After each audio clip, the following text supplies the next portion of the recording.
Billionaire CEO ex-wife crashes his wedding with newborn twins, demanding child support in front of everyone. The cathedral fell into stunned silence as the massive oak doors burst open during the most anticipated wedding of the year. I object to this marriage.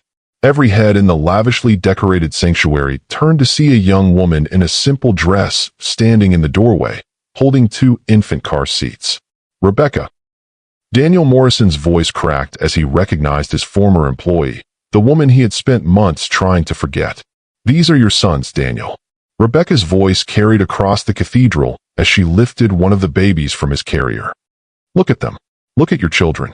The baby in her arms had Daniel's distinctive dark hair and the same green eyes that had graced magazine covers proclaiming him one of America's most eligible bachelors. Security.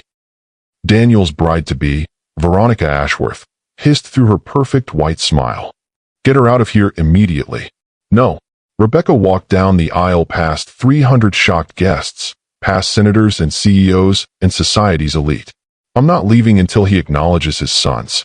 Until he pays the child support he's been dodging for 6 months. Miss, you need to leave." A security guard approached her cautiously. "These babies are 8 weeks old," Rebecca announced to the entire congregation. 8 weeks old, and their billionaire father has never even seen them, has never sent a single dollar to help with their care.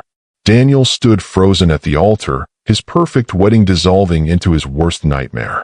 "Daniel," his mother called from the front row, "what is she talking about?" "Tell them, Daniel," Rebecca challenged, now standing just feet from the altar. "Tell your mother. Tell your fiancé. Tell all your important friends about the affair we had.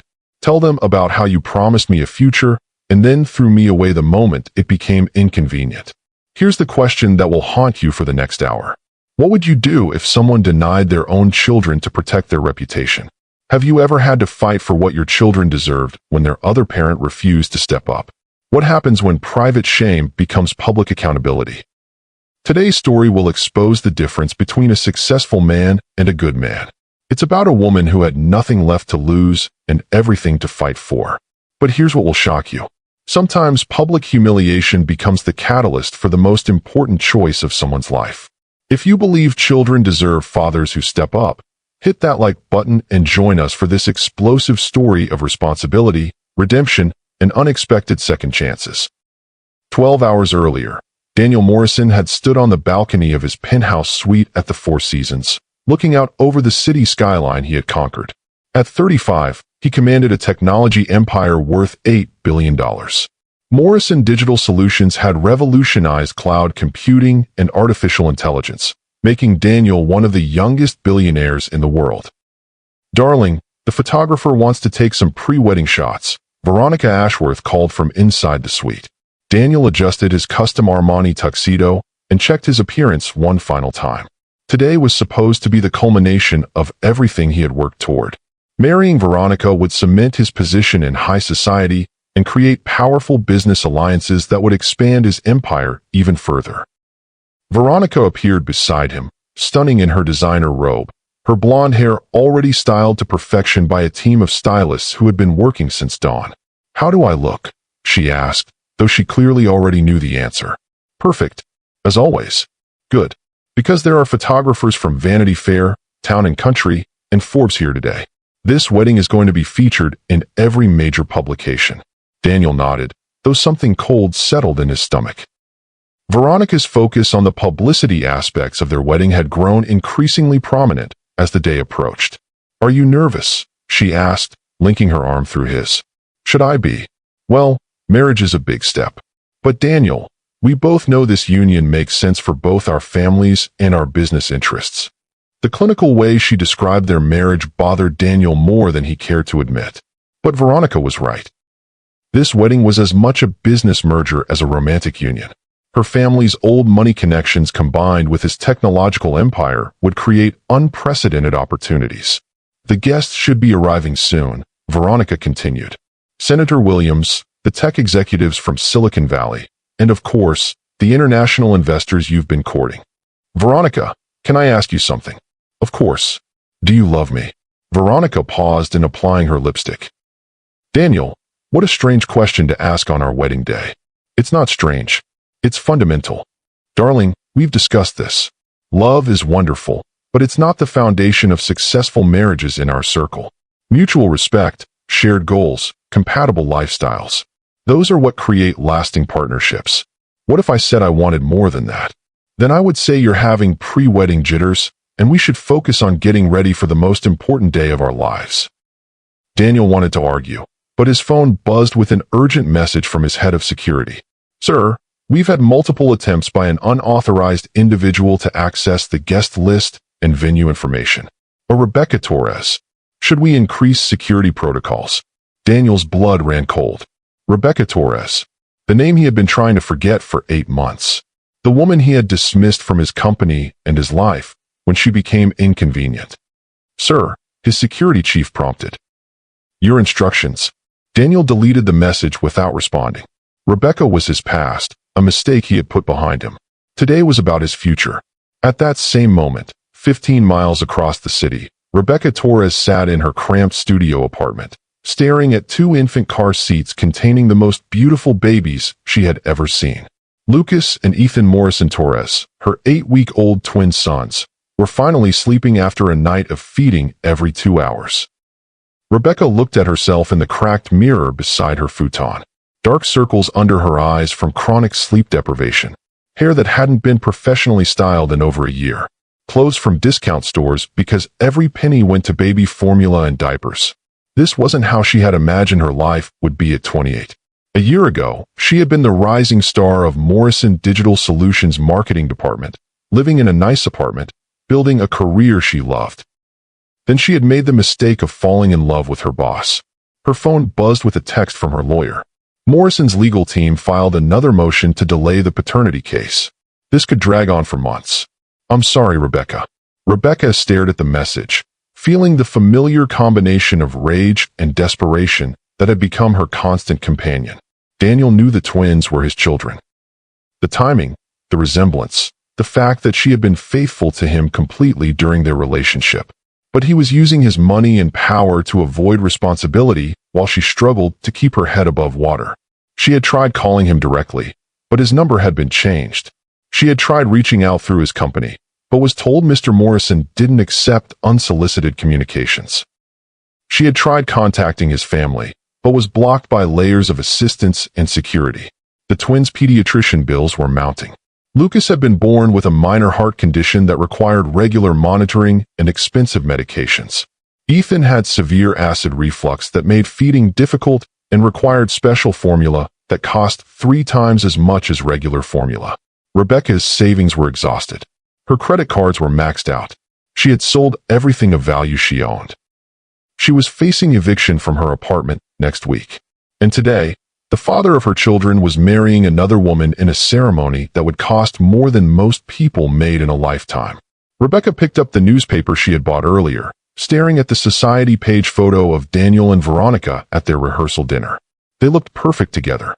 Wealthy, powerful, untouchable. The article detailed the wedding plans. The ceremony will take place at St. Timothy's Cathedral, followed by a reception at the Ashworth estate. The guest list includes political leaders, Fortune 500 CEOs, and international dignitaries. Security will be extensive to ensure privacy for the high-profile attendees. Rebecca looked at her sleeping sons, then back at the newspaper. An idea began forming in her mind. A desperate, crazy idea that could destroy any chance she had of maintaining her dignity or privacy. But dignity didn't pay for baby formula. Privacy didn't cover medical bills. She picked up her phone and called her neighbor, Mrs. Chun, the elderly woman who sometimes helped watch the twins. Mrs. Chun, I need to ask a huge favor. Could you watch Lucas and Ethan for a few hours today? Of course, dear. Are you finally taking some time for yourself? Something like that. 2 hours later, Rebecca stood outside St. Timothy's Cathedral, wearing the only dress she owned that still fit properly after giving birth. She had spent $40 she couldn't afford on a taxi to get there, money that should have gone toward groceries. The cathedral was surrounded by security guards and media photographers hoping to catch glimpses of the arriving guests. Black limousines and luxury cars deposited elegantly dressed men and women who moved through the crowd like royalty. Rebecca recognized many faces from business magazines and society pages. These were Daniel's people now. The wealthy, powerful elite who saw people like her as invisible. She watched Daniel's mother arrive, a distinguished woman in her 60s wearing diamonds that probably cost more than Rebecca's annual salary. She had tried to contact Mrs. Morrison months ago, hoping that as a grandmother she might care about her grandchildren's welfare. But like her son, she had been unreachable. "Miss, you need to move along." A security guard approached Rebecca. "This is a private event. I have business with the groom. Are you on the guest list?" "No, but..." "Then you need to leave." Rebecca stepped back, but didn't leave. She watched as more guests arrived, as photographers captured every moment of the glamorous wedding preparations. This was Daniel's world now. A world where image mattered more than truth, where money could buy silence and compliance. But money couldn't change the fact that Lucas and Ethan were his children. Money couldn't erase the promises he had made to her when she was pregnant and afraid. Money couldn't excuse his abandonment of his own sons. Rebecca made her decision. She took another taxi back to her apartment, emptied her bank account to pay for it, and collected her babies. "Mrs. Chun, thank you so much for watching them." "Rebecca, you look upset. Is everything all right?" "Everything's going to be all right. For the first time in months, everything's going to be all right." The ceremony was already underway when Rebecca arrived back at the cathedral. She could hear the organ music and the priest's voice through the massive doors. Perfect. The more public her confrontation with Daniel, the better. She lifted the twin car seats and walked toward the entrance. This time, she didn't hesitate when security approached. "Ma'am, this is a private ceremony. These are Daniel Morrison's children," Rebecca said loudly enough for the media photographers to hear. "I'm here to introduce them to their father." Cameras began flashing as journalists sensed the story. Rebecca knew there was no turning back now. She pushed through the cathedral doors and into Daniel's perfect world. Inside St. Timothy's Cathedral, the ceremony was proceeding flawlessly. Daniel stood at the altar beside Veronica, both of them looking like they had stepped out of a fairy tale. 300 guests filled the ornate pews, representing billions of dollars in combined wealth and influence. "Dearly beloved," Father McKenna intoned, "we are gathered here today to witness the union of Daniel Alexander Morrison and Veronica Catherine Ashworth in holy matrimony." Daniel tried to focus on the priest's words, but his mind kept wandering. This should have been the happiest moment of his life. He was marrying a beautiful woman, cementing business alliances that would expand his empire, solidifying his position among society's elite. So why did he feel so empty? "Marriage is not to be entered into lightly," Father McKenna continued, "but thoughtfully and reverently, with a clear understanding of its sacred nature." Sacred nature. Daniel wondered if anything about this wedding could be considered sacred. It was a transaction, a merger, a carefully orchestrated business deal disguised as a religious ceremony. If any person can show just cause why this couple may not be joined together, let them speak now or forever hold their peace. The traditional words hung in the air. Daniel had always thought this part of the ceremony was purely ceremonial. No one ever actually objected at weddings. That's when the cathedral doors burst open. "I object to this marriage." The voice cut through the sacred silence like a blade. Daniel's heart stopped as he recognized the speaker before he even turned around. Rebecca.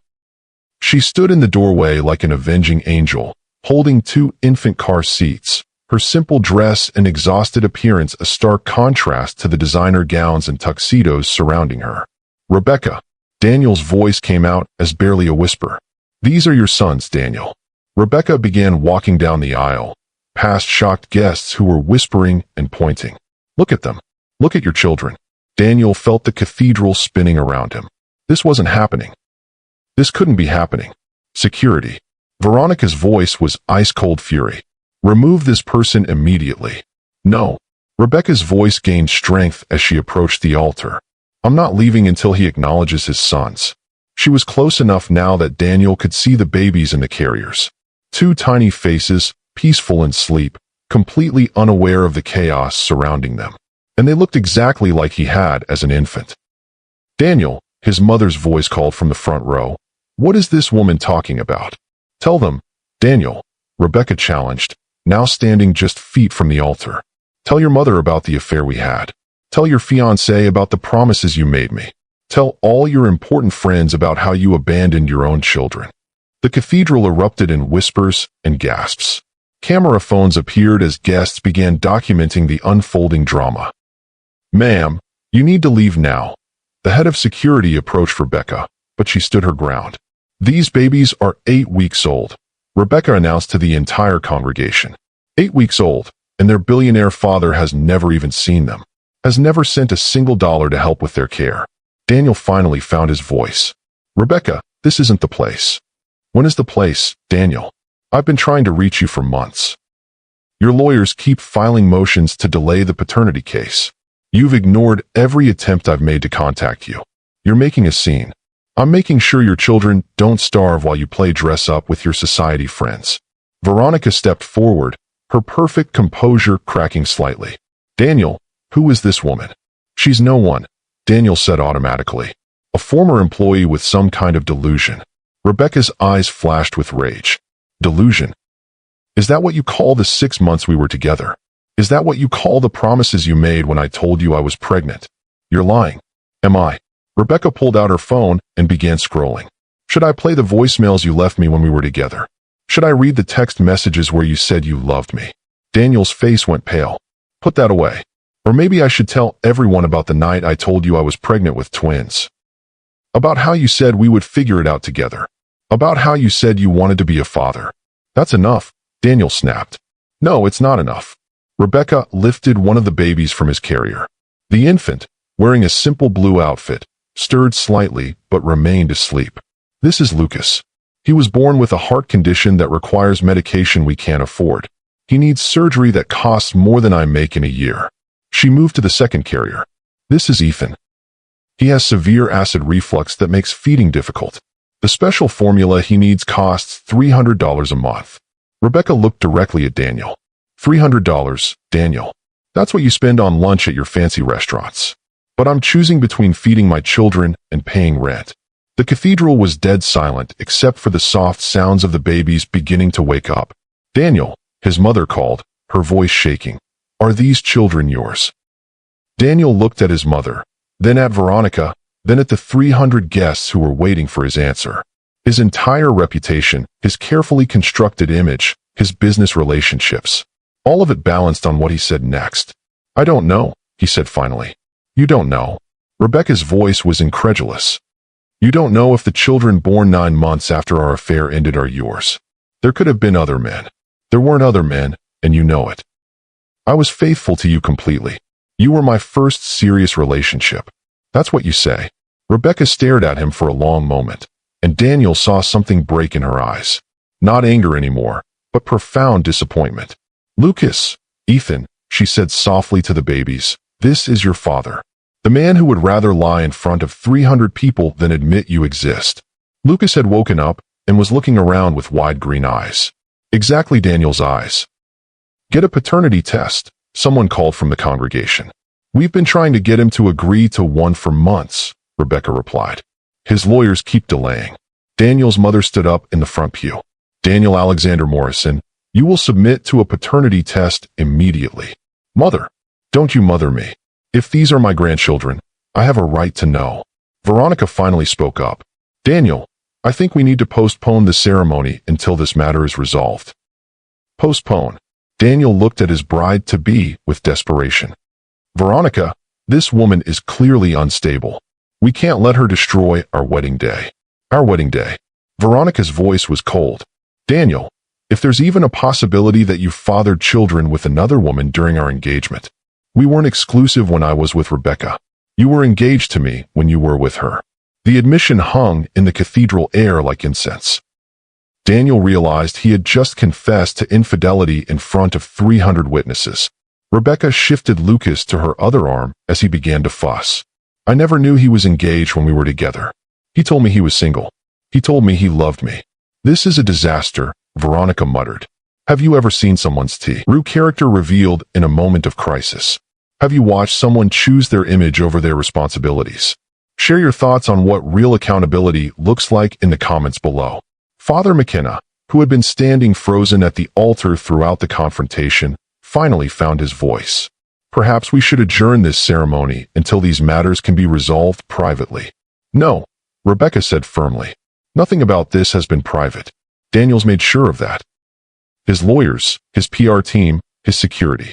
They've all been working to keep this quiet while my children suffer. She looked around the cathedral at the assembled guests. You all know Daniel as a successful businessman, a tech genius, a philanthropist who donates millions to charity. Rebecca paused, bouncing Lucas gently as he continued to fuss. But he won't spend $300 a month to feed his own children. The silence in the cathedral was deafening. Daniel realized that every phone in the building was pointed at him. This wasn't just a private family drama anymore. This was being recorded, documented, shared with the world in real time.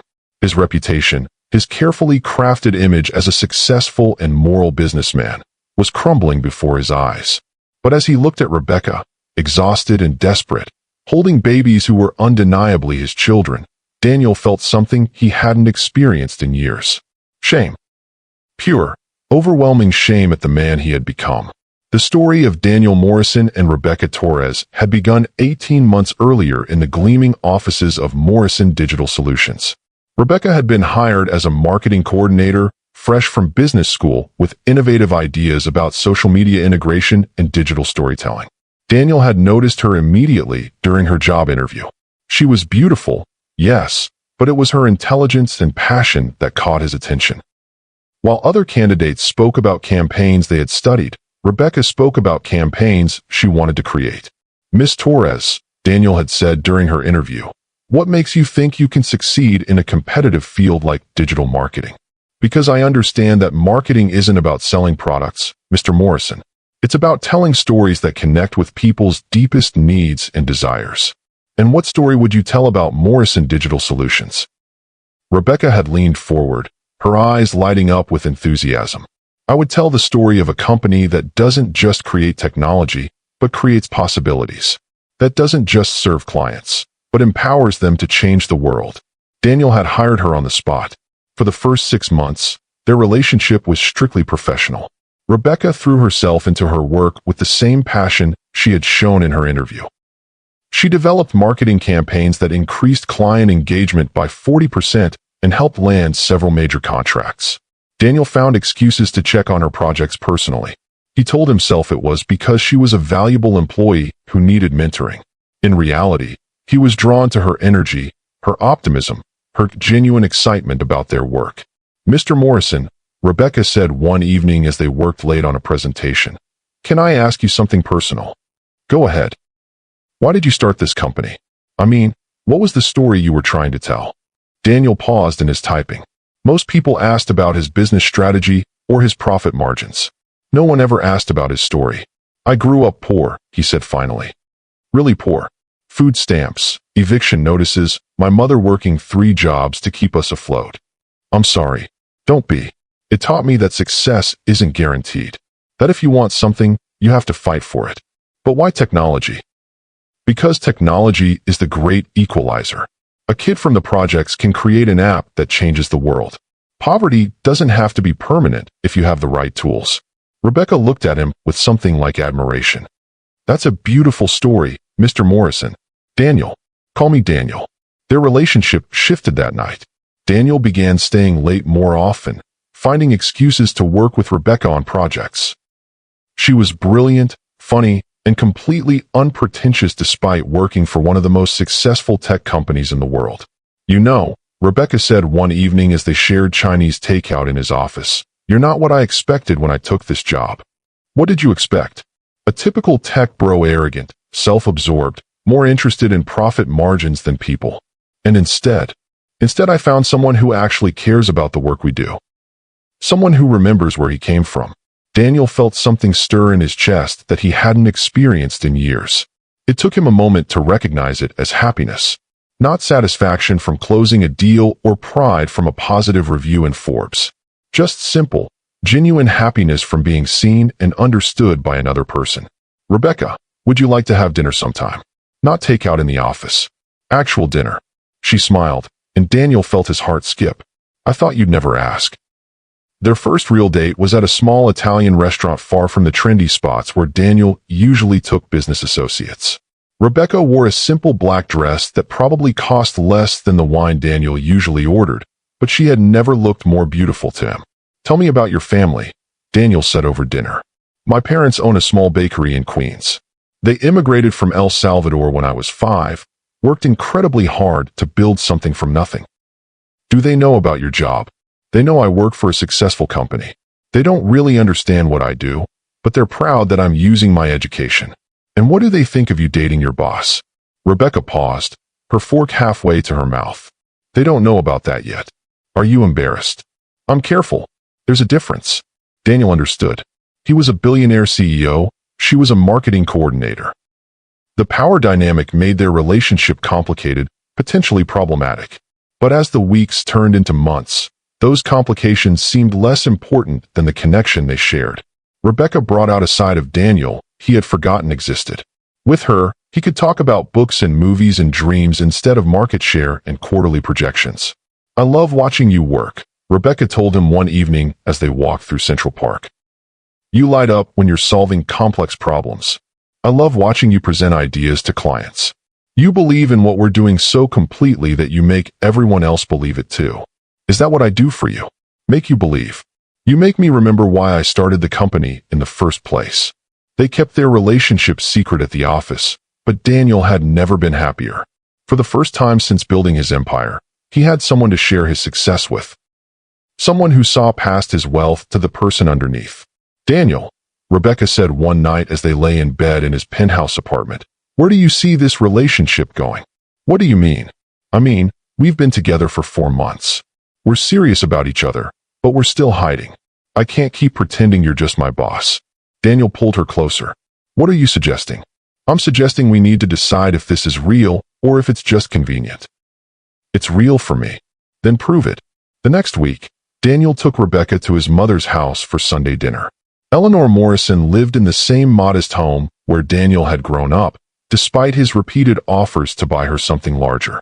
"So you're the young woman who has my son smiling all the time," Eleanor said as she served Rebecca homemade lasagna. "He told you about me. Honey, he can't stop talking about you. It's Rebecca this and Rebecca that. I was beginning to think you were imaginary." Daniel felt his face heat up with embarrassment, but Rebecca just laughed. "Your son is pretty special, Mrs. Morrison." "He is. But success can make a person forget what really matters." I'm glad he found someone to remind him. After dinner, as they walked through Daniel's old neighborhood, Rebecca took his hand. "Your mother is wonderful. She likes you." "How can you tell?" "She used her good china." "She only does that for people she wants to impress." "I'm honored." "Rebecca, I need to tell you something." "What?" "I'm falling in love with you." Rebecca stopped walking and turned to face him. "I'm already in love with you." They kissed under a streetlight in the neighborhood, where Daniel had grown up poor and dreaming of success. For the first time in his life, Daniel felt like he had everything he needed. But the fairy tale was about to become a nightmare. 2 weeks later, Rebecca knocked on Daniel's office door with tears in her eyes. "Daniel, we need to talk." "What's wrong?" "I'm pregnant." The words hit Daniel like a physical blow. Pregnant. He had been so caught up in the romance of their relationship that he hadn't seriously considered this possibility. "Are you sure?" "I took 3 tests." "Yes, I'm sure." Daniel sank into his desk chair, his mind racing. A baby. He was going to be a father. "Daniel, say something." "I'm processing." "This isn't exactly how I imagined telling you." "How are you feeling?" "About the pregnancy, I mean." "Scared." "Excited." "Overwhelmed." "Daniel, I know this complicates everything. It changes everything." "Does it have to?" Daniel looked at Rebecca, beautiful and vulnerable, and carrying his child. 6 months ago, the answer would have been simple. He would have seen the pregnancy as a problem to be solved, an obstacle to his ambitions. But 6 months ago, he hadn't been in love. "No," he said finally. "It doesn't have to change everything important." "What do you mean?" "I mean we'll figure it out. We'll get married, buy a house, create a real family." "Daniel, are you proposing?" "I'm saying I love you and I want to build a life with you and our baby." Rebecca burst into tears of relief and joy. Daniel held her close, marveling at how right this felt. He was going to be a father. They were going to be a family. For 2 weeks, they made plans. Daniel looked at houses in the suburbs, places with good schools and big backyards. Rebecca researched pediatricians and started taking prenatal vitamins. They told his mother, who cried with happiness and immediately began knitting baby clothes. Then Rebecca went for her first ultrasound. "Daniel," she said when she called him from the doctor's office, "you need to sit down." "What's wrong? Is the baby okay?" "The babies are fine." "Babies? It's twins, Daniel. We're having twins." Daniel felt the world tilt on its axis. One baby had seemed manageable, a challenge he could rise to meet. But twins. Twins meant double everything. Double the responsibility, double the expense, double the ways he could fail as a father. "Daniel, are you there?" "I'm here. Are you okay?" "Yeah, I'm okay. Just surprised." But Daniel wasn't okay. For the first time since Rebecca had told him about the pregnancy, panic was setting in. Two babies meant his life would change completely. His company was at a critical juncture, preparing for a major expansion that would require his complete attention. His relationship with Veronica Ashworth's family was opening doors to business opportunities he had dreamed of for years. Twins meant he couldn't do everything. He would have to choose between his ambitions and his family. And in that moment of panic, Daniel Morrison made the decision that would define him as a man. He chose his ambitions. The next morning, Daniel called Rebecca into his office. "We need to talk about our situation." "Our situation? You mean our babies?" "Rebecca, I've been thinking about everything, and I think we need to slow down." "Slow down how?" "I think maybe we rushed into planning a future together. We got caught up in the emotion of the pregnancy announcement." Rebecca stared at him in confusion. "Daniel, what are you saying?" "I'm saying maybe we should take some time to really think about whether we're ready for this level of commitment. Whether we're ready." "Daniel, I'm pregnant with twins. Ready or not, they're coming. But that doesn't mean we have to get married immediately. We could co-parent, figure out custody arrangements." "Custody arrangements?" "Daniel, yesterday you were talking about buying a house together." "Yesterday, I was caught up in the moment." Rebecca's face went pale. "And today?" "Today I'm being realistic about what's best for everyone involved." "What's best for everyone? Or what's best for you?" Daniel couldn't meet her eyes. "Rebecca, you're a wonderful woman, but we come from different worlds.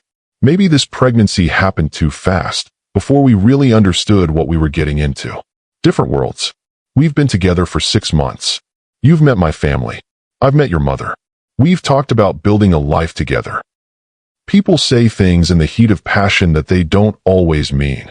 The words came out crueler than Daniel intended, but he couldn't take them back. Rebecca stared at him for a long moment. "Heat of passion? Is that what you think this relationship has been?" "I think we got caught up in an office romance that grew beyond what either of us intended." "I see. Rebecca, I care about you. I'll take financial responsibility for the children. But I don't think marriage is the right choice for either of us." "Financial responsibility? Yes. Child support, medical expenses, college funds. I'll make sure you and the babies are provided for." "How generous of you."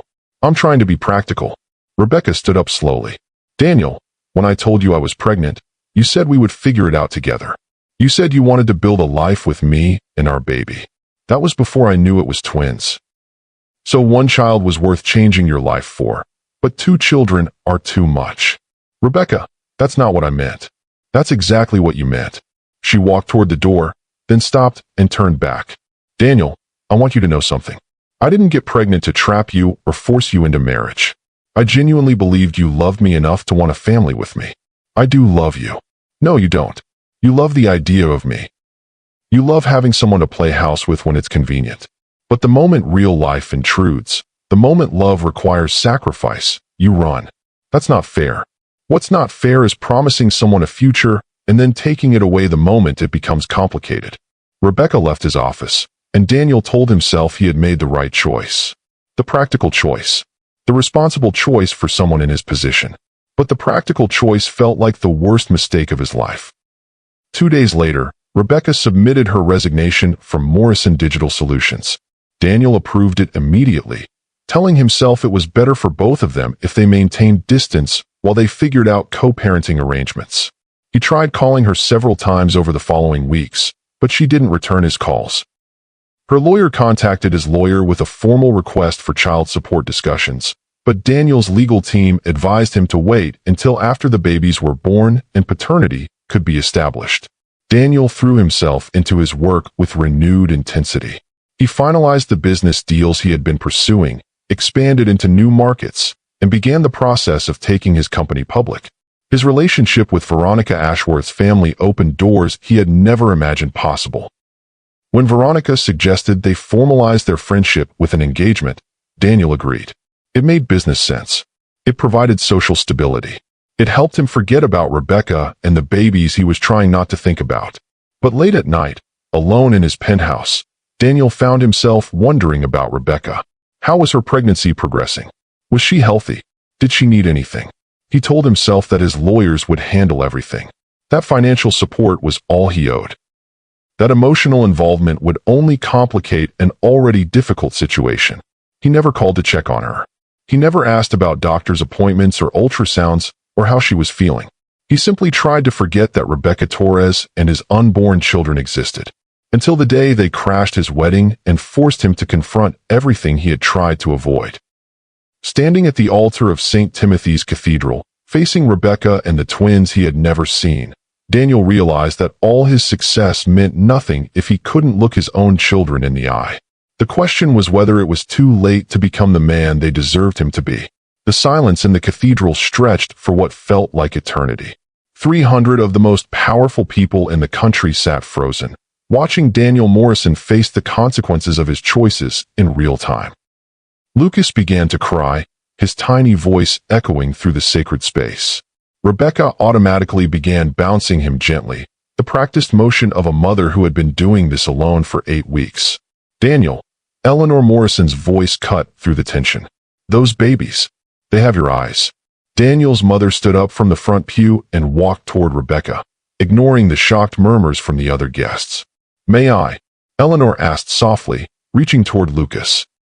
Rebecca hesitated for a moment, then carefully placed the crying baby in his grandmother's arms. Eleanor looked down at Lucas, and her face transformed with wonder and recognition. Oh my God, she whispered. Daniel, this is your son. Mother, don't. Don't what? Don't acknowledge my grandchildren. Don't expect my son to take responsibility for his actions. Eleanor turned to address the entire congregation. Ladies and gentlemen, I owe you all an apology. I raised my son to be better than this. I taught him that a man's character is measured not by his wealth, but by how he treats those who depend on him. She looked directly at Daniel. I failed. Mrs. Morrison, Veronica interrupted. Perhaps we should discuss this privately. No, Miss Ashworth. My son has been hiding behind privacy and lawyers and public relations teams for months, while his children went without proper care. There's been enough privacy. Eleanor handed Lucas back to Rebecca and approached Daniel at the altar. Son, I'm going to ask you one question, and I want you to answer it honestly in front of all these people.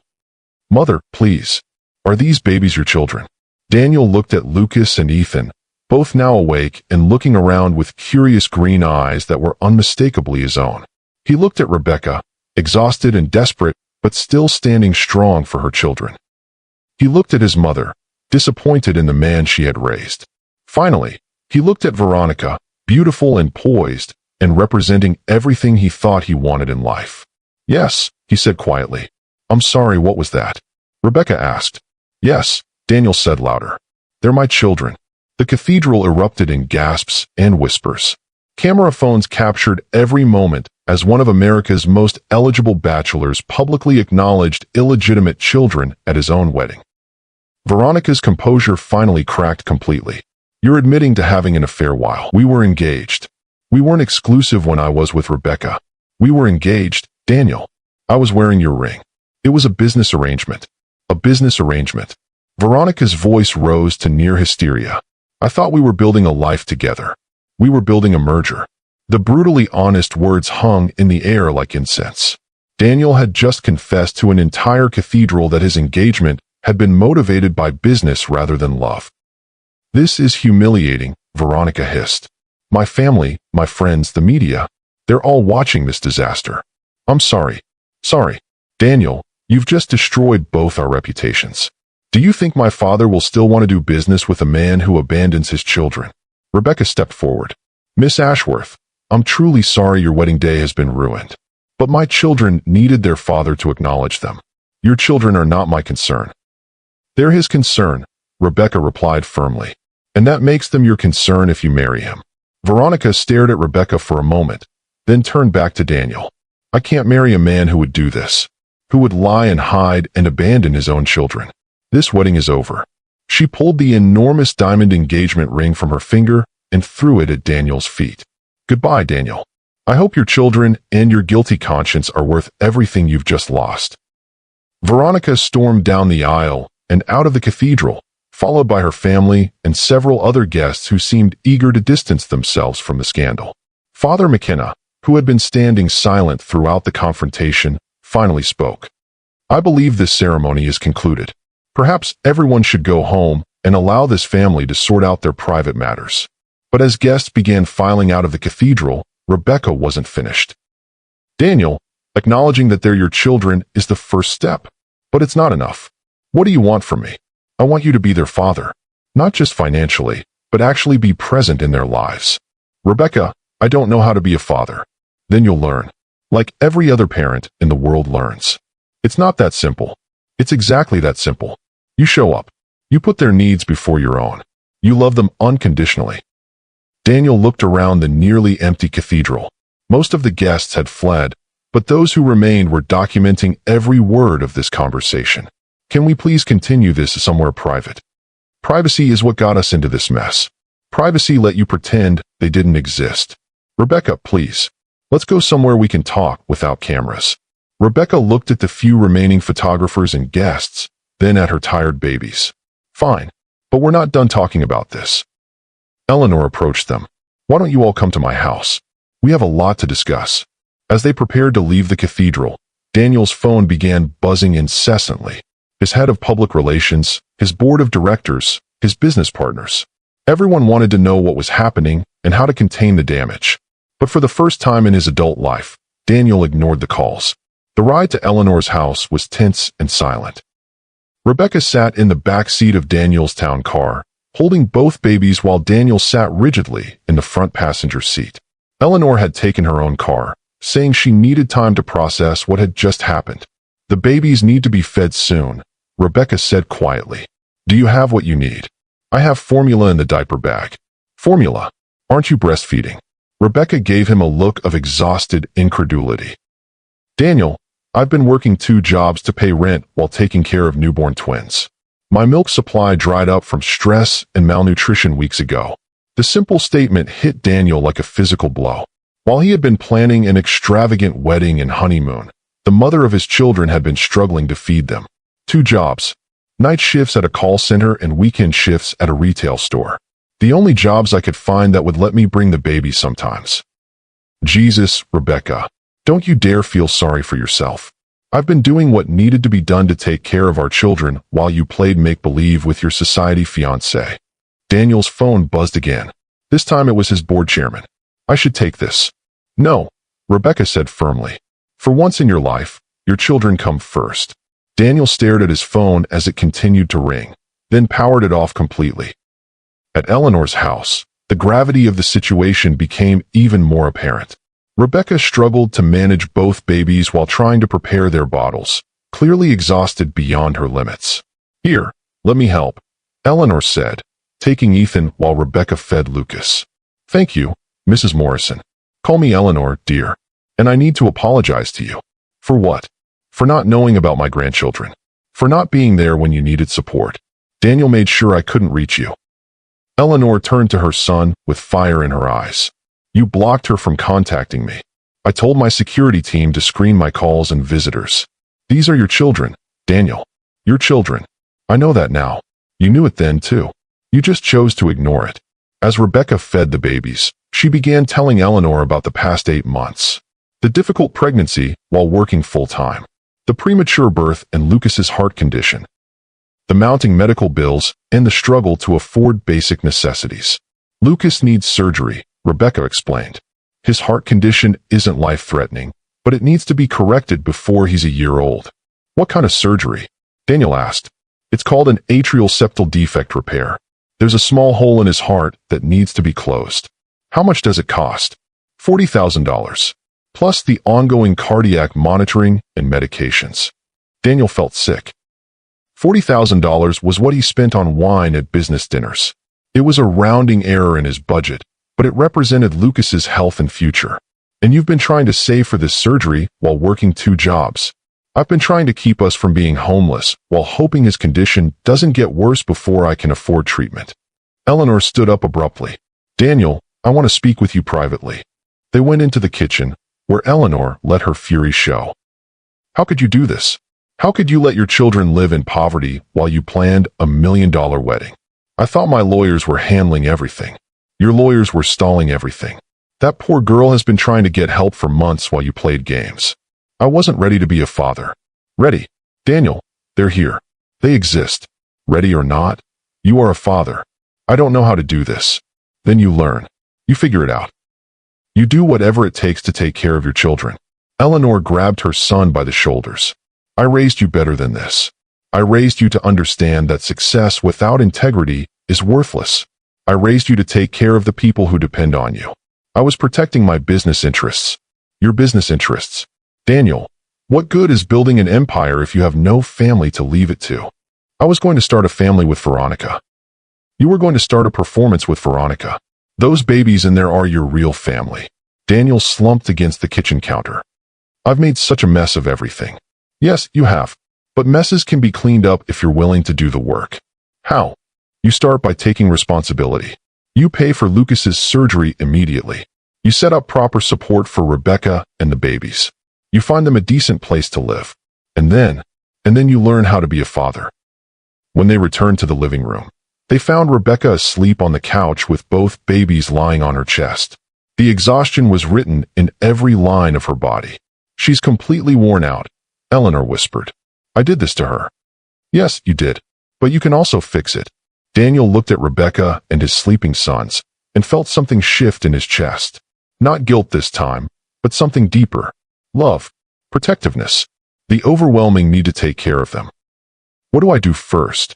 "You call the best pediatric cardiologist in the city and schedule Lucas's surgery. And then you find them a proper home. Then you set up college funds for the boys. Then you start learning their schedules, their needs, their personalities." "Will Rebecca let me?" "That depends on whether you prove you're serious about being a father or if this is just another business transaction for you." Daniel pulled out his phone and powered it back on. It immediately exploded with notifications.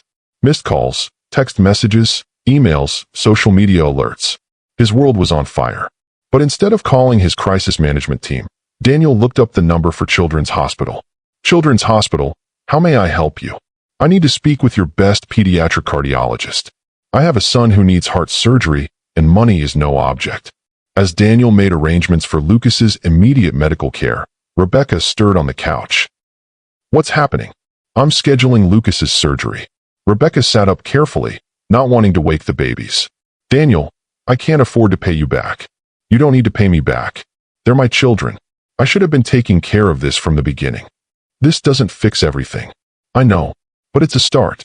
Rebecca looked at him carefully, searching for signs that this was another temporary change of heart.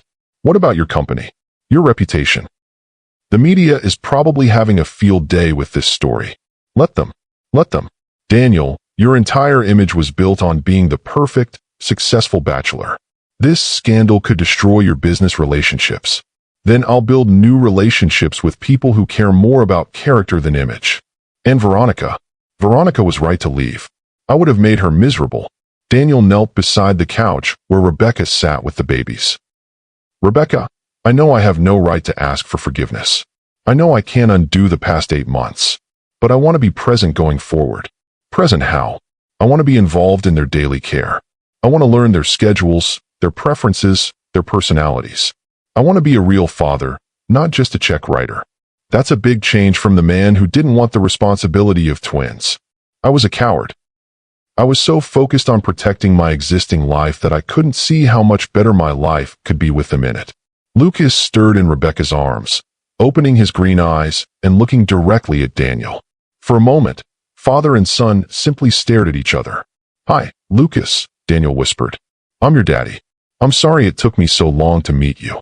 As if he understood, Lucas made a small sound and reached out with tiny fingers. Daniel hesitantly extended his index finger, and Lucas grasped it with surprising strength. He's so small. Premature babies often are. But he's strong. They both are. Ethan woke up next, immediately beginning to fuss. Rebecca started to shift to comfort him, but Daniel stopped her. "Can I try?" Rebecca looked surprised, but carefully transferred Ethan to Daniel's arms. The baby felt impossibly fragile, all tiny limbs and soft skin. "Support his head," Rebecca instructed. "Rock gently." Daniel followed her guidance, amazed when Ethan settled into his arms and stopped crying. "He likes you." "How can you tell?" "Because he usually cries when strangers hold him. He's been very particular about who he trusts." Daniel looked down at Ethan, who was studying his face with serious dark eyes. "What does that mean?" "It means he recognizes you somehow. Maybe your voice, maybe your scent. But he knows you're his father." The simple statement overwhelmed Daniel with emotion. Despite months of absence, despite never having seen them before today, his son somehow knew who he was. "Rebecca, I want to ask you something, and I need you to be honest with me." "What?" "Is there any chance you could forgive me enough to let me be part of their lives?" "Being part of their lives isn't something I can give you permission for, Daniel. It's something you have to earn." "How do I earn it?" "You show up. Every day. When they're sick, when they're cranky, when they need diaper changes and feeding and comforting. You prove that they can count on you." "What about us? Is there any chance we could?" "No," Rebecca said firmly. "Whatever we had was destroyed when you chose your reputation over our family. I'll co-parent with you if you prove you're serious about being a father. But we're not getting back together." The words stung, but Daniel understood them.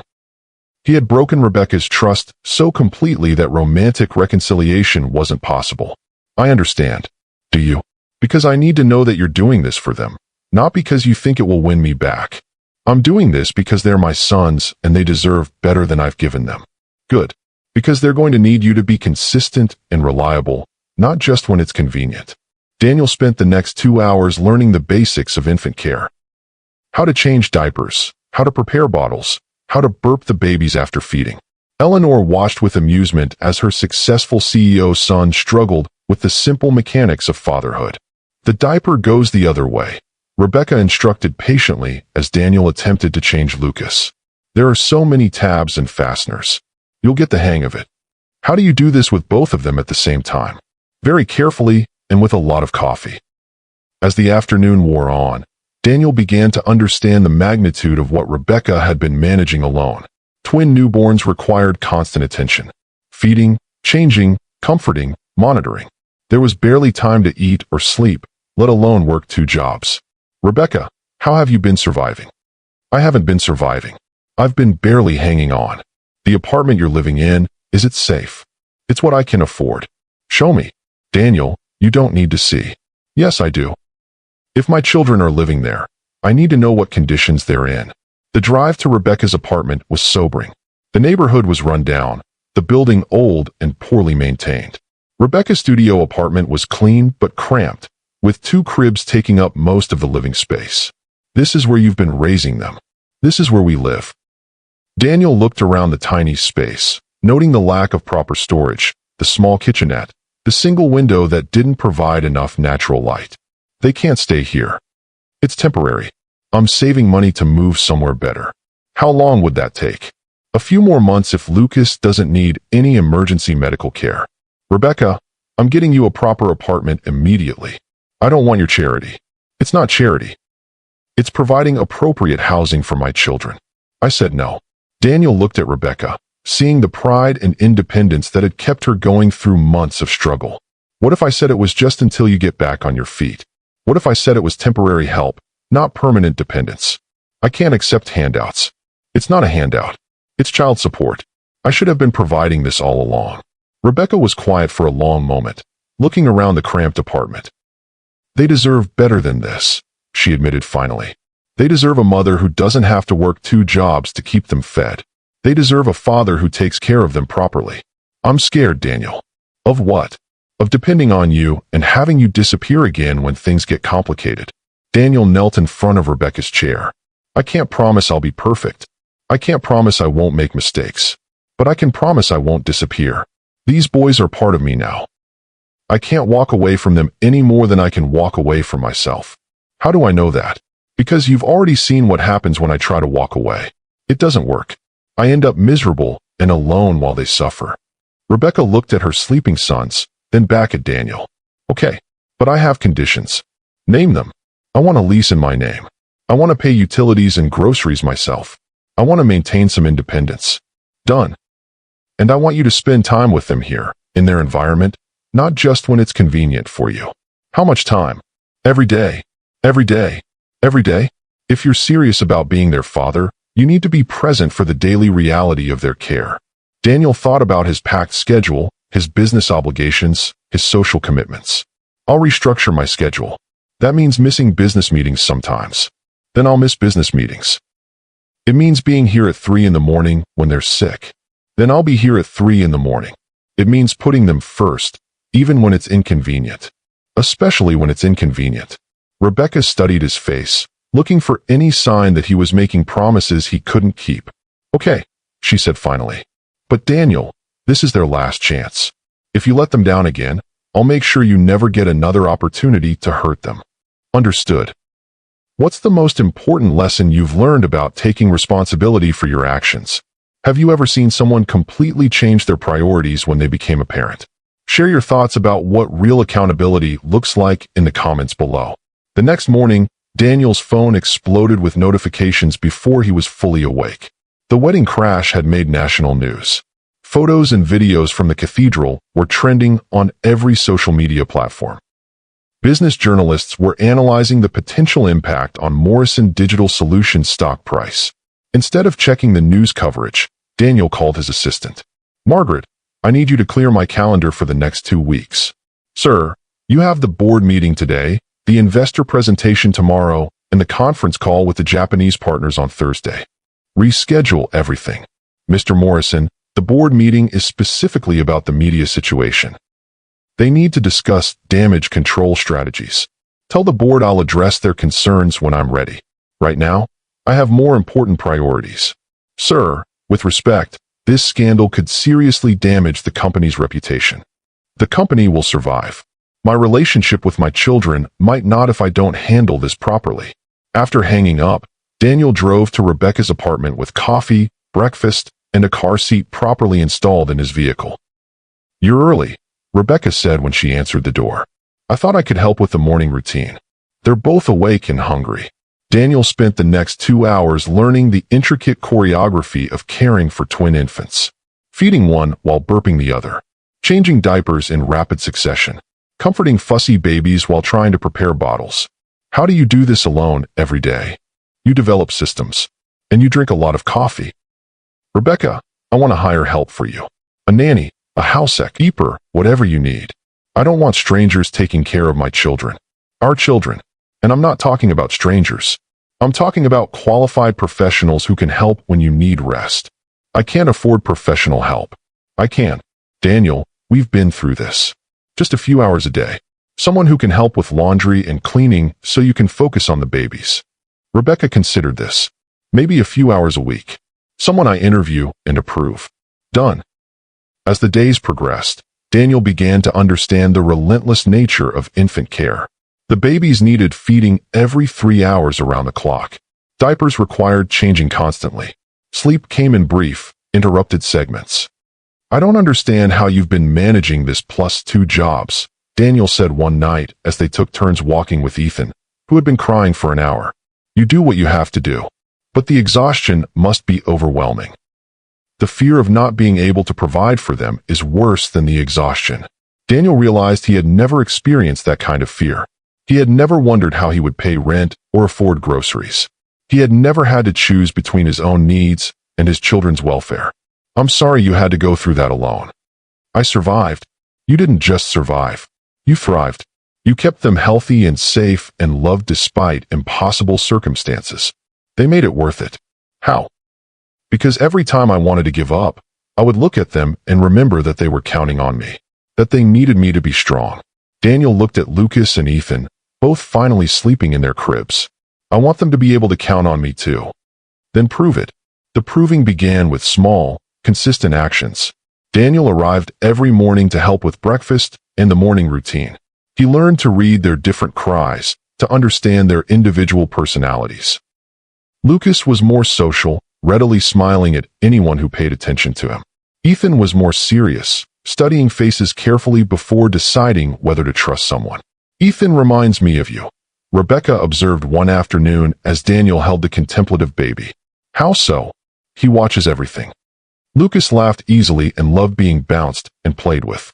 Ethan preferred quiet cuddles and gentle rocking.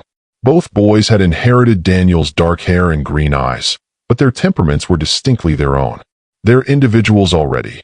Daniel marveled one evening as he fed Lucas, while Rebecca fed Ethan. They've been individuals since birth. Lucas came out looking around at everything, curious about the world. Ethan came out serious and calm, like he was already thinking about important matters. "What was the birth like?" Rebecca was quiet for a moment. "Scary. They came 6 weeks early. I was alone in the hospital, not knowing if they would be okay, if I would be okay. You should have called me. I tried. Your assistant said you were in meetings and couldn't be disturbed."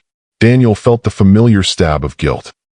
While Rebecca was fighting for their children's lives, he had been in business meetings that seemed so important at the time. "He's burning up and he won't eat. I'll be right there." Daniel arrived at Rebecca's apartment to find her pacing with a listless Lucas, while Ethan cried in his crib. "How high is his fever?" 102. "I don't know if I should take him to the emergency room or wait until morning to call the pediatrician. We're taking him to the hospital now." "What about Ethan?" "We'll bring Ethan with us." The drive to Children's Hospital was terrifying. Lucas was clearly sick, his tiny body hot and limp in his car seat. Rebecca sat beside him, monitoring his breathing while Daniel broke speed limits getting to the emergency room. "My son has a fever, and he's not responding normally," Daniel told the triage nurse. "How old?" 10 weeks. "He has a heart condition."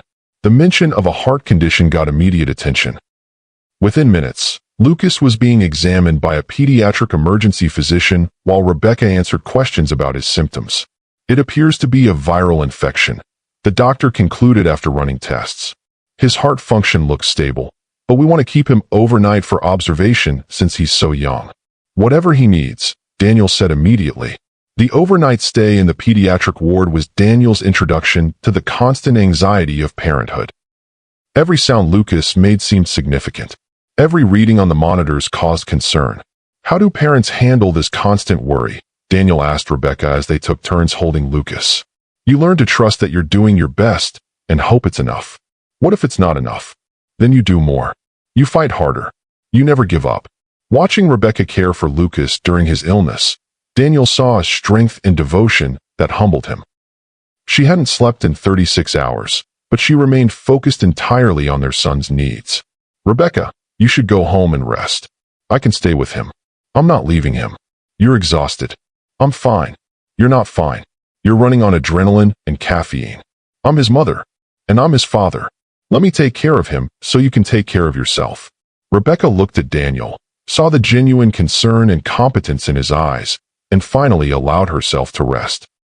"If anything changes, wake me immediately." "I will." Spending the night alone with Lucas while he recovered, Daniel felt the full weight of parental responsibility. This tiny person depended on him completely.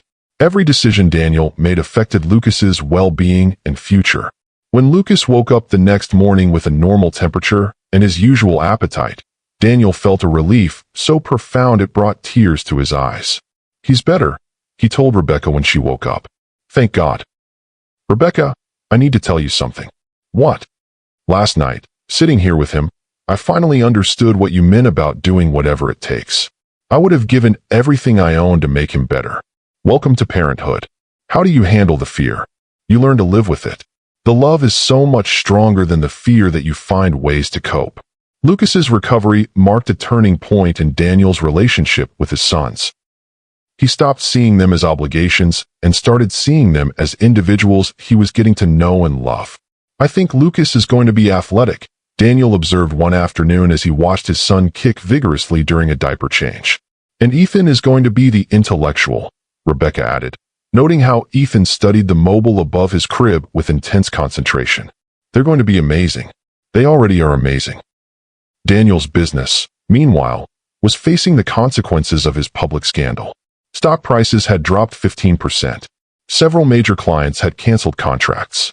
Board members were calling for his resignation. "Sir," his assistant informed him during one of his brief office visits, The board has scheduled an emergency meeting for tomorrow morning. I'll be there. The boardroom was tense when Daniel arrived. 12 senior executives and investors sat around the polished conference table, their faces grim. Daniel, board chairman Robert Hayes began. We need to discuss the impact of recent events on the company's reputation and market position. I'm listening. The wedding incident has created a public relations nightmare. Our stock price has dropped significantly.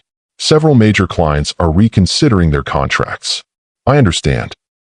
We've hired a crisis management firm to help repair the damage, but their recommendation is that you step down as CEO temporarily while we rebuild public confidence. Daniel looked around the table at men and women he had worked with for years.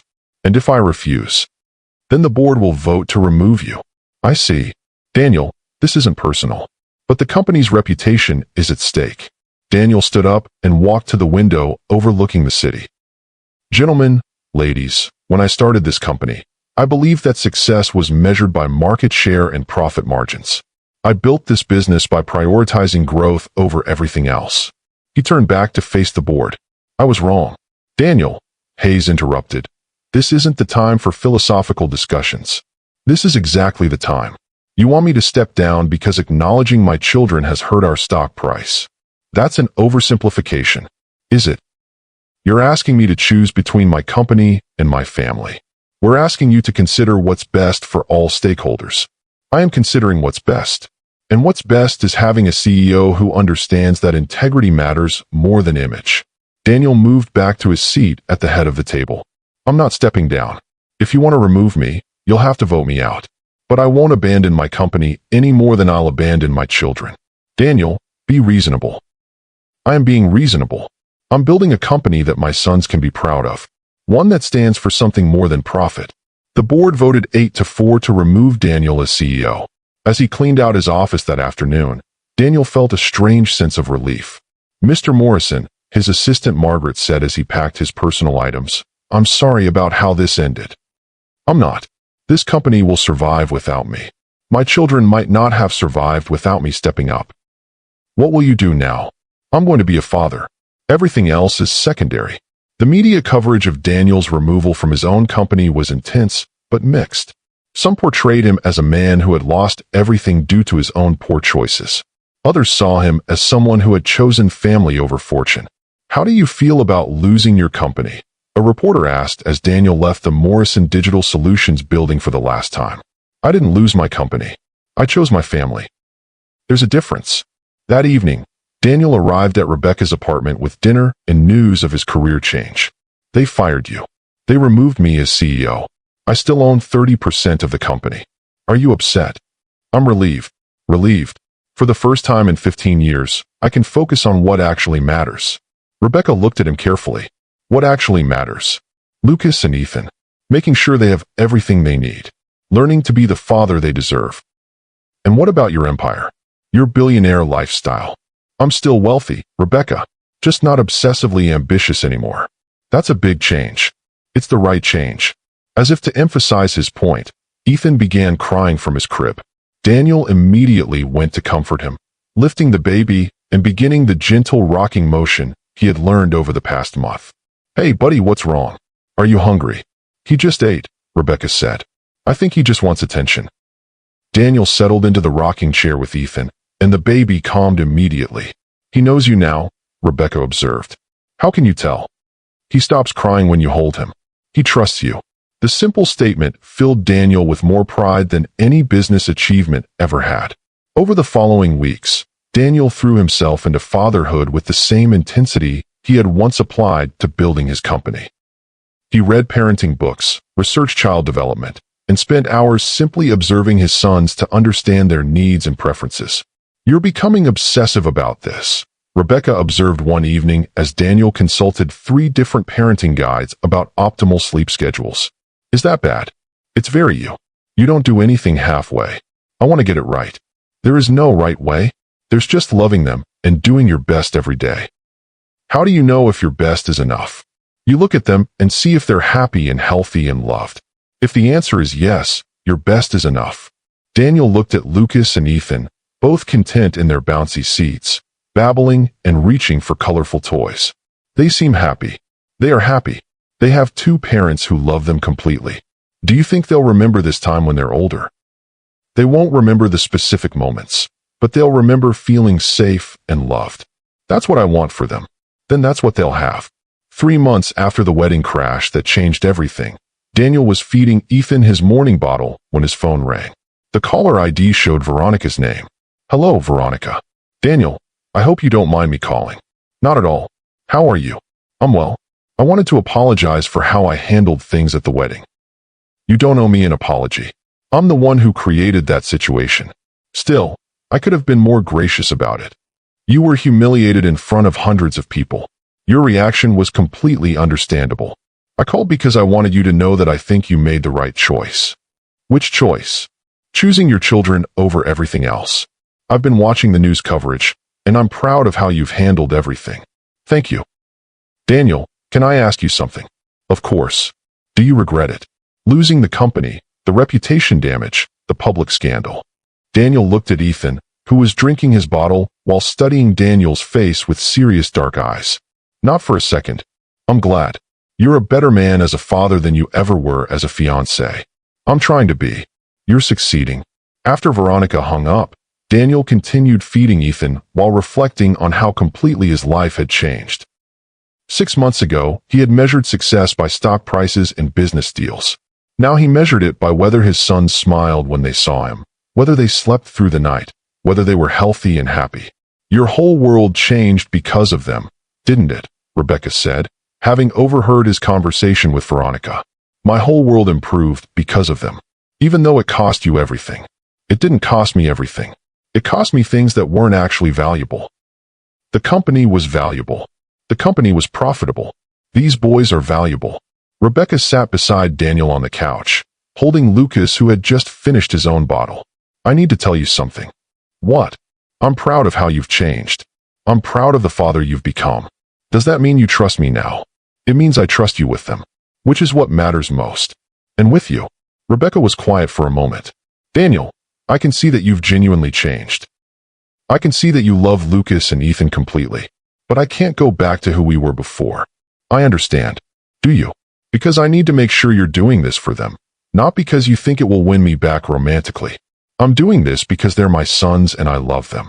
Good. Because they need you to be consistent and reliable, regardless of what happens between us personally. They have that. They'll always have that. As the months passed, Daniel's new life took shape. He started a smaller investment firm focused on family-friendly businesses. He moved to an apartment closer to Rebecca and the twins.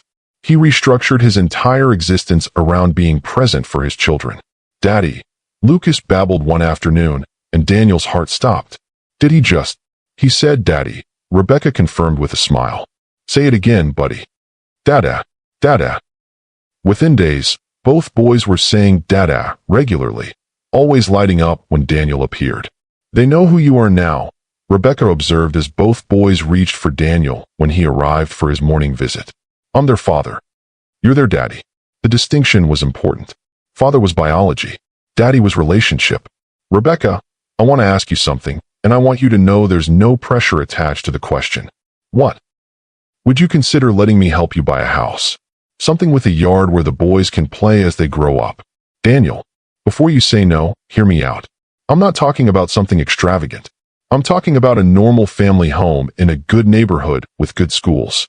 I can't afford a house. We can. Together. Co-ownership. Your name on the deed too. Rebecca looked around the small apartment that had been home for the past year. They do need more space. They need a yard to play in. They need their own rooms eventually. They need stability. What kind of house? Whatever kind you want. You choose the neighborhood, the layout, everything. I just provide the down payment. And if things don't work out between us, then the house is yours. No matter what happens between us personally, Lucas and Ethan deserve a stable home. Rebecca considered the offer carefully. I want to see it first. I want to approve everything before we commit to anything. Of course. House hunting with Rebecca and the twins was a revelation for Daniel. He had always bought properties as investments, focusing on resale value and market trends. Now he found himself thinking about swing sets and safe neighborhoods and good schools. What about this one? Daniel asked as they toured a 4-bedroom colonial in a family-friendly suburb. It's beautiful, but it's too big. Too big. Daniel, it's just me and the boys. We don't need 4 bedrooms and 3 bathrooms. But they'll grow up eventually. They'll want their own rooms, space for friends to visit. That's years away. But when that time comes, we'll be prepared. Rebecca walked through the house again, imagining Lucas and Ethan taking their first steps in the spacious living room, playing in the fenced backyard, eventually running up and down the staircase. Are you sure about this? I'm sure about them. They deserve a real home. Okay, but I want to contribute to the mortgage payments. Rebecca, you don't need to. Yes, I do. If this is going to be our home, I need to contribute to it. Fine. But you're also going back to school. Going back to school. You have a degree in marketing and 6 months of experience at one of the most successful tech companies in the country. You could build a real career if you had the opportunity. I can't afford graduate school. I can. Consider it an investment in the boys' future. The more successful you are, the more stable their lives will be. Rebecca stared at Daniel. You want to pay for me to go to business school. I want to pay for my children's mother to have every opportunity to succeed. That's a lot of money. It's an investment in our family. Our family. Lucas, Ethan, you and me. We're a family, Rebecca. Maybe not a traditional family, but we're connected forever through them. And you're okay with that. Being connected to me forever, even though we're not together romantical. I'm more than okay with it. You're an amazing mother. You're a good person. I'm honored to be connected to you. Rebecca felt tears spring to her eyes. 6 months ago, I thought you were the worst person in the world. 6 months ago, I was pretty close to being the worst person in the world. And now I'm just someone trying to be worthy of being their father. The house purchase went smoothly, and within 2 months, Rebecca and the twins were settled into their new home. Daniel had an apartment 10 minutes away, but he spent most of his time at the family house. This feels right, Rebecca said one evening as they gave the boys their baths in the large upstairs bathroom. What feels right? This. The house, the routine, watching them grow up in a stable environment. I'm glad. Daniel, I need to tell you something. What? I've been thinking about us. About our relationship. Daniel's heart stopped. What about it? I can see how much you've changed. I can see how devoted you are to Lucas and Ethan. I can see that you've become the man I thought you were when I fell in love with you. Rebecca, I'm not saying I'm ready to try again romantically, but I'm not saying never either. What are you saying? I'm saying that if you continue being the man you've become, if you continue putting them first and being present and reliable, then maybe someday we could explore being more than co-parents. Someday, when I trust completely that this version of you is permanent. How long will that take? I don't know. But Daniel, the fact that you're asking suggests you're still thinking about timelines and outcomes instead of just focusing on being the best father you can be. You're right. Focus on them. Everything else will work itself out. 1 year after the wedding crash that changed everything, Daniel stood in the backyard of their family home, watching Lucas and Ethan take their first tentative steps across the grass. At 15 months old, both boys were walking, talking, and developing distinct personalities. Dada, up, Lucas demanded, raising his arms to be lifted. Dada ball, Ethan said, pointing to the colorful toys scattered across the lawn. 2 very different boys, Rebecca observed as she joined Daniel on the patio. Both perfect. Both yours. Both ours. Rebecca looked at Daniel, noting how completely he had transformed from the man who had once denied these children existed. Do you ever regret it? Everything you gave up to be here with them. I didn't give up anything, Rebecca. I traded things that didn't make me happy for things that make me complete. The company, the lifestyle, the social status. All empty without them. And Veronica. I would have made Veronica miserable. She deserved someone who could love her completely. And you couldn't. Not while I was in love with someone else. Rebecca looked at him with surprise. Someone else. You. I was still in love with you when I got engaged to Veronica. I just didn't want to admit it. Daniel, I'm not telling you this to pressure you into anything. I'm telling you because it's true. Because everything I've done this past year has been motivated by love for you and the boys. I thought you were doing it out of guilt. Guilt got me started. Love keeps me going. What kind of love? The kind that wants what's best for you, even if what's best for you doesn't include me romantically. Rebecca looked at Lucas and Ethan, both giggling as they chased bubbles across the yard. They adore you. I adore them. You're a good father, Daniel. I'm learning to be. You're also a good man. I'm trying to be. Rebecca moved closer to Daniel on the patio steps. Can I tell you something? Always. I'm falling in love with you again. Daniel's heart stopped. What? Not with the man you were before. With the man you've become. Rebecca. The man who gets up at 3 in the morning when they're sick. The man who reads parenting books and baby-proofs electrical outlets. The man who chose his children over his company. I love you too. I know. I can see it in everything you do. Does this mean? It means I'm ready to try again. Slowly, carefully, but I'm ready. Are you sure? I'm sure that I want Lucas and Ethan to grow up in a home filled with love. I'm sure that I want them to see their parents as partners who respect and care for each other. What if it doesn't work out? Then we'll figure out how to co-parent as friends. But Daniel, if you keep being the man you've become, I think it will work out. If this story inspired you to believe in the power of taking responsibility and choosing family over fortune, subscribe to Lux Love Chronicles for more powerful tales of redemption and real love. Hit that notification bell so you never miss our latest uploads of stories that prove love really can transform everything. 6 months later, Daniel and Rebecca stood together in the same small church where his mother attended weekly services, exchanging vows in front of their families and closest friends. Lucas and Ethan, now walking confidently, served as ring bearers, toddling down the aisle with serious expressions and tiny tuxedos. This wedding was everything the first one hadn't been. Simple, genuine, focused on love rather than spectacle. Daniel's mother cried tears of joy as she watched her son marry the woman who had made him a better man. Rebecca's parents, who had flown in from El Salvador, beamed with pride at their daughter's happiness.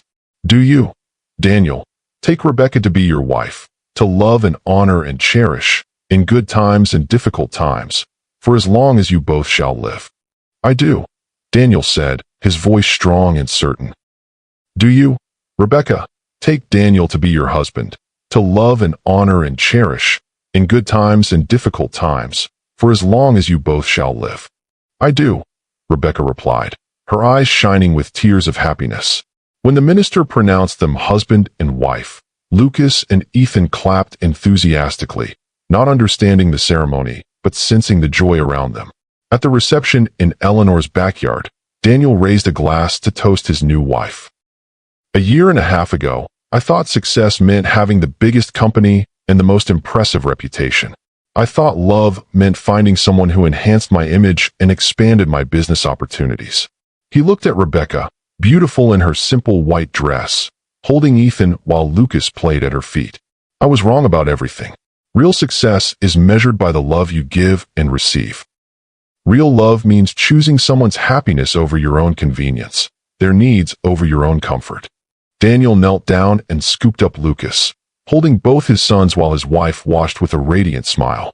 Rebecca gave me the greatest gifts imaginable, not just Lucas and Ethan, but the chance to become the man I was meant to be, the chance to understand what actually matters in life.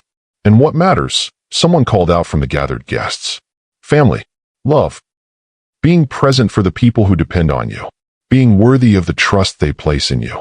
As the evening continued, Daniel and Rebecca danced to their first song as husband and wife, while Lucas and Ethan played safely in their grandmother's arms. Any regrets? Rebecca asked as they swayed together under the string lights Eleanor had hung between the trees. Only one. What's that? I regret that it took me so long to understand what you were trying to teach me. Which was? That love isn't something you fit into your schedule when it's convenient. Love is what you build your schedule around. And now you understand that. Now I live it every day. Good. Because Lucas and Ethan are going to need their father to keep understanding that as they grow up. They'll have it. We'll have it. All of us, together. As they continued dancing, surrounded by family and friends who had supported them through their journey from scandal to redemption, Daniel reflected on the path that had brought them to this moment. The wedding crash that had seemed like the end of everything had actually been the beginning of the life he was meant to live. Rebecca's courage in demanding acknowledgement for their children had forced him to confront his own cowardice and selfishness. Sometimes the most public humiliation leads to the most private redemption. Sometimes losing everything you thought you wanted helps you discover what you actually need. Sometimes the choice between image and integrity is exactly the choice that defines who you really are. Mrs. Morrison, Daniel said softly as the song ended. I like the sound of that. Get used to it. You're stuck with it forever. Good. Because Lucas and Ethan need parents who are committed to forever. They have them. As the reception wound down and guests began to leave, Daniel found himself alone with his wife and children in Eleanor's garden. Lucas had fallen asleep in his stroller, and Ethan was dozing in Rebecca's arms. What are you thinking about? Rebecca asked, noting Daniel's contemplative expression. I'm thinking about how grateful I am that you crashed my wedding. I'm grateful I had the courage to do it. What gave you that courage? Them. Knowing that they deserved a father who would acknowledge them publicly, not just support them secretly. They deserved better than I was giving them. They deserved exactly what they have now. A father who loves them completely and a family that puts them first. Daniel looked at his sleeping sons, then at his wife, then at the simple backyard where they had just celebrated the most important day of his life. This is perfect. This is real. This is everything. Remember, the most beautiful love stories aren't always the ones that start with fairy tale romance. Sometimes they're the ones that begin with courage, accountability, and the willingness to choose love over pride. Sometimes the greatest act of love is demanding that someone become worthy of the love they claim to feel. Choose responsibility over reputation. Choose children over convenience. Choose love that grows through commitment rather than love that fades when tested.